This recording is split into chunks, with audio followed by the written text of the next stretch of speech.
Hello everyone.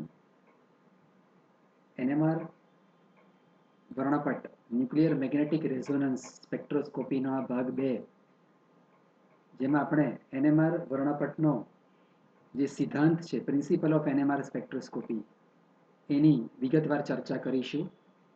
આ પહેલાનું જે પાર્ટ 1 જે છે જેની અંદર એ વિડીયોમાં NMR વર્ણપટનું જે પૂર્વ ભૂમિકા છે કે કેવી રીતે કેન્દ્ર એક નાનકડા ચુંબક તરીકે વર્તે છે, ન્યુક્લિયર સ્પિન આઈ એટલે શું, કયા કયા તત્વો એ NMR સક્રિય કે NMR અક્રિય હોઈ શકે એ બધાની વિગતવાર ચર્ચા કરેલી છે.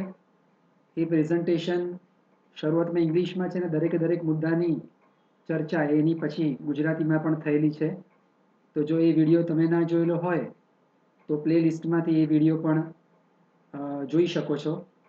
કારણ કે NMR વર્ણપટના સિદ્ધાંતની ચર્ચા કરીએ એ પહેલાં જરૂરી પૂર્વ ભૂમિકા એનો તમને ખ્યાલ હોવો જરૂરી છે. તો આપણે ચર્ચા કરીએ NMR વર્ણપટના સિદ્ધાંતની. મિત્રો, જ્યારે ચુંબકીય ક્ષેત્ર ગેરહાજર હોય છે ત્યારે કેન્દ્રીય સ્પિન છે, તમે આ આકૃતિમાં જોઈ શકો છો કે અસ્તવ્યસ્ત, જેને અંગ્રેજીમાં રેન્ડમલી ઓરિએન્ટેડ, એ ગોઠવાયેલી હોય છે.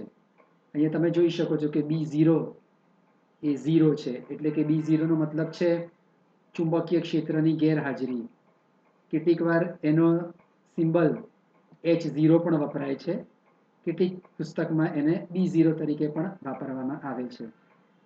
પરંતુ આવા સેમ્પલને જ્યારે બાહ્ય ચુંબકીય ક્ષેત્ર કે જેની પ્રબળતા H0 ગોસ છે તેમાં મૂકવામાં આવે છે તો તરત જ આ બધી જે કેન્દ્રીય સ્પિન છે એ 2I+1 જેટલા જુદા જુદા શક્તિ સ્તરોમાં ગોઠવાય છે. જ્યાં I શું છે, તો I પરિણામી કેન્દ્રીય સ્પિન છે. અહીંયા આગળ આપણે કોઈ પણ ઓર્ગેનિક જે સેમ્પલ છે કે જેની અંદર હાઇડ્રોજન પરમાણુ હોય છે, તો એવા સેમ્પલને હવે હાઇડ્રોજનની જે કેન્દ્રીય સ્પિન છે I, એની કિંમત 1/2 છે. એ જો તમે આ સૂત્રમાં મૂકશો 2I+1માં તો જવાબ 2 આવશે. તો જે પ્રોટોન છે, પ્રોટોનનો મતલબ હવે મિત્રો આ ચેપ્ટરમાં પ્રોટોન એટલે તમારે એને હાઇડ્રોજન ન્યુક્લિયસ એમ માનવાનું છે. તો તરત જ તમે જોઈ શકો છો કે બાહ્ય ચુંબકીય ક્ષેત્રની હાજરીમાં આ જે કેન્દ્રીય સ્પિન છે એ 2I+1 એટલે કે હાઇડ્રોજનના કિસ્સામાં 2 શક્તિ સ્તરમાં ગોઠવાય છે. તમે જોઈ શકો છો કે કેટલીક સ્પિન છે, જ્યાં હું કર્સર ફેરવું છું એ બાહ્ય ચુંબકીય ક્ષેત્રની આ દિશા છે તો તેને સમાંતરે ગોઠવાય છે, જ્યારે બાકીની કેટલીક સ્પિન છે એ આ બાહ્ય ચુંબકીય ક્ષેત્રની દિશાને પ્રતિ સમાંતરે ગોઠવાય છે.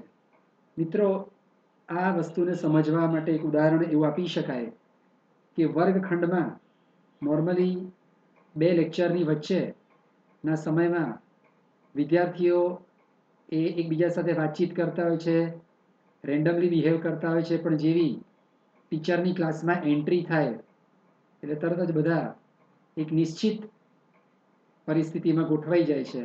અહીંયા આગળ પણ બિલકુલ એવું જ થાય છે.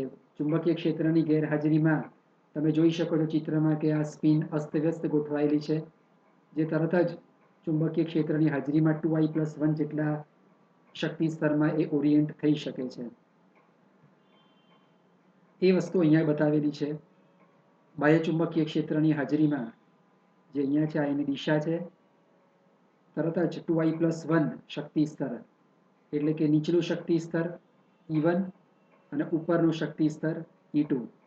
મોટાભાગની પરિણામી સ્પિન એ ઓછી શક્તિવાળા E1 શક્તિ સ્તરમાં અને એરોની દિશા પરથી તમને ખ્યાલ આવશે કે ચુંબકીય ક્ષેત્રની દિશાને સમાંતરે ગોઠવાય છે, જ્યારે કેટલીક સ્પિન જે છે એ બાહ્ય ચુંબકીય ક્ષેત્રની દિશાને પ્રતિ સમાંતરે વધુ શક્તિવાળા E2 શક્તિ સ્તરમાં ગોઠવાય છે. E1 શક્તિ સ્તરમાં સ્પિનની જે શક્તિ છે તે +μH0 થાય છે, જ્યાં મ્યુ, આ મ્યુ બોલાય છે MU, M ફોર મુંબઈ. એ મ્યુ છે એ ચુંબકીય ચાકમાત્રા છે અને H0 જે છે ચુંબકીય ક્ષેત્રની પ્રબળતા છે. જ્યારે વધુ શક્તિવાળા E2 શક્તિ સ્તરમાં એની સ્પિનની શક્તિ એ -μh0 થાય છે. પરિણામે બંને શક્તિ સ્તર E1 અને E2 વચ્ચેનો શક્તિનો તફાવત ડેલ્ટા E, આપણને આ સંબંધ ખબર જ છે કે ડેલ્ટા E બરાબર h ઇન્ટુ ન્યુ. આ જે વી જો સિમ્બલ છે એને ન્યુ કહે છે, NU. ન્યૂ દિલ્હીનો N છે અને U, એવી રીતે એને સ્પેલ કરવામાં આવે છે. તો આ સંબંધ તો આપણને ખબર જ છે કે ડેલ્ટા E બરાબર h ઇન્ટુ ન્યુ. પણ આ કિસ્સામાં બંને શક્તિ સ્તર વચ્ચેનો શક્તિ તફાવત એ μh0 ને -μh0 હોવાથી 2μh0 થાય છે. અર્થાત E1 શક્તિ સ્તરમાંથી જે કેન્દ્રીય સ્પિન છે તેને E2 શક્તિ સ્તરમાં જવા માટે કુલ ડેલ્ટા E એટલે કે 2μh0 જેટલી શક્તિનું અવશોષણ કરવું પડે. અને આ શક્તિ જ્યારે તેને મળે છે ત્યારે એ E1 માંથી જમ્પ કરીને E2 માં જાય છે. સ્પિન જે છે એ એક શક્તિ સ્તરમાંથી બીજા શક્તિ સ્તરમાં જાય છે, તેને ફ્લિપિંગ ઓફ ધ પ્રોટોન એવું કહેવામાં આવે છે. હું તમને યાદ દેવડાવી દઉં કે કોણ બનેગા કરોડપતિ જે ક્વિઝ છે તેમાં અમુક સિઝન વખતે સ્પર્ધકોને ફ્લિપિંગ ધ ક્વેશ્ચન નામની જે લાઇફલાઇન આપવામાં આવતી હતી. ફ્લિપ શબ્દનો અર્થ થાય છે ઝડપથી સ્થિતિ બદલવી, અને એ લાઇફલાઇનમાં એક પ્રશ્નની જગ્યાએ બીજો પ્રશ્ન મળતો હતો. અહીંયા આગળ જે સ્પિન છે તે કૂદકો મારીને એક શક્તિ સ્તરમાંથી બીજા શક્તિ સ્તરમાં જાય છે, એટલા માટે એને ફ્લિપ કહેવામાં આવે છે. તો આપણે એને સમીકરણ એક કહીશું કે ડેલ્ટા E બંને શક્તિ સ્તર વચ્ચેની શક્તિ બરાબર h ઇન્ટુ ન્યુ બરાબર 2μh0.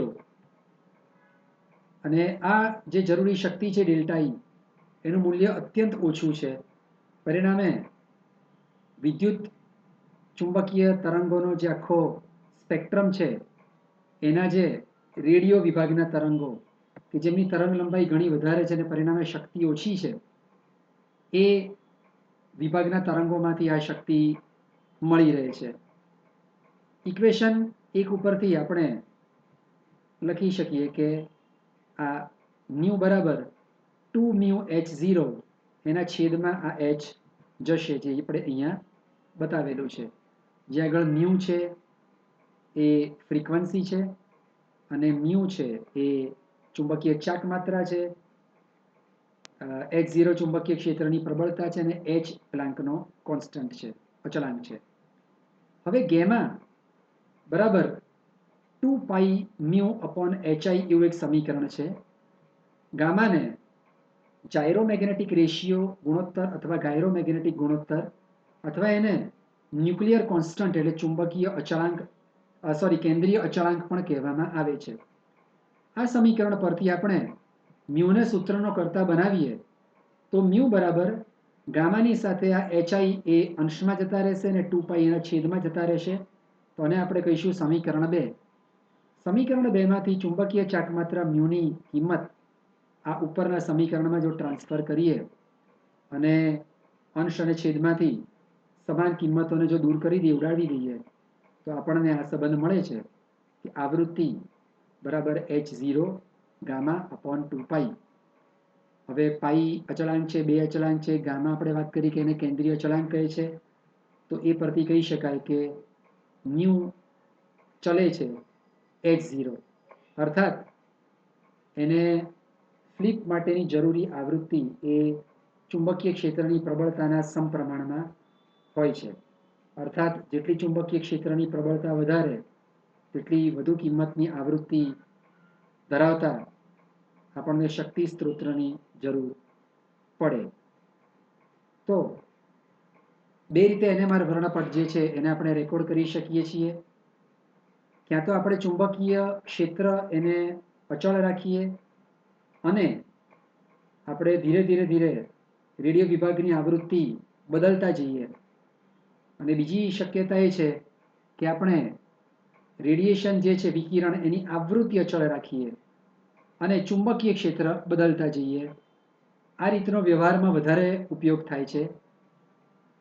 એક ક્ષણ એવી આવે છે કે જ્યારે ફ્લિપ થવા માટેની જરૂરી શક્તિ ડેલ્ટા E, જે જરૂરી શક્તિ છે એની કિંમતને આ જે વિકિરણની શક્તિ જે બંને એકબીજા સાથે જ્યારે બંધ બેસતી થાય છે, મેચ થાય છે, તે વખતે રેડિયો વિભાગના તરંગોની જે છે શક્તિ એનું અવશોષણ થાય છે અને શક્તિનું જ્યારે અવશોષણ થાય છે તે વખતે આપણને NMR વર્ણપટમાં સિગ્નલ મળે છે.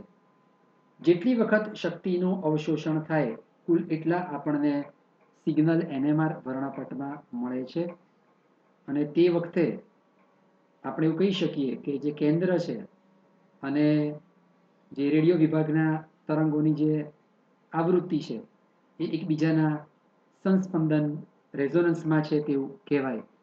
તો મિત્રો, NMR વર્ણપટ ન્યુક્લિયર મેગ્નેટિક રેઝોનન્સ સ્પેક્ટ્રોસ્કોપી શા માટે આપણે એને એવું નામ આપ્યું છે? અલ્ટ્રાવાયોલેટ સ્પેક્ટ્રોસ્કોપી પારજાંબલી કહીએ છીએ કારણ કે તેમાં ઉર્જાનો સ્ત્રોત છે શક્તિનો તે યુવી લાઇટ છે. IR સ્પેક્ટ્રોસ્કોપીમાં જે શક્તિનો સ્ત્રોત છે તે પારરક્ત એટલે કે ઇન્ફ્રારેડ વિભાગના તરંગો છે. પરંતુ NMR વર્ણપટમાં ત્રણે શબ્દોનું મહત્વ છે. Nuclear magnetic resonance. ન્યુક્લિયર એટલે કે કેન્દ્રની વાત છે.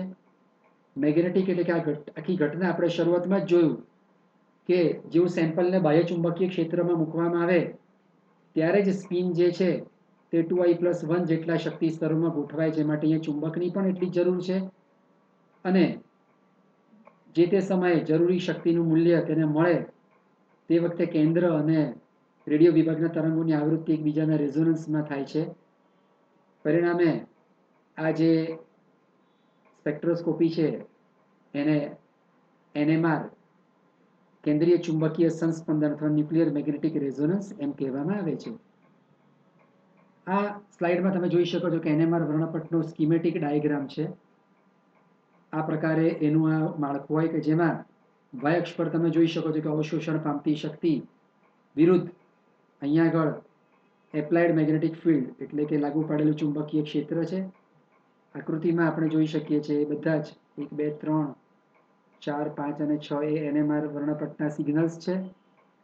તો આપણે ચોક્કસ કહી શકીએ કે NMR વર્ણપટમાં જેટલા સિગ્નલ મળે એટલી વખત રેડિયો વિભાગના તરંગોની આવૃત્તિનું અવશોષણ થતું હોવું જોઈએ.